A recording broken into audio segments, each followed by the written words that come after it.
শিরার হার শোকে আগুন। আর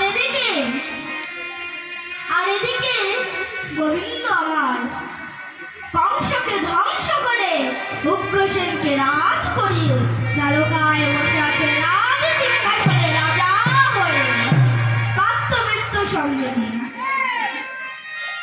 ঠিক এমন সময় নারদ মুনি বিনাধ্বনি করিতে করিতে রাজসভায় এসে উপস্থিত হন। নারদকে দেখে ভগবান সিংহাসন ছেড়ে দুটি করজোড় করিলেন।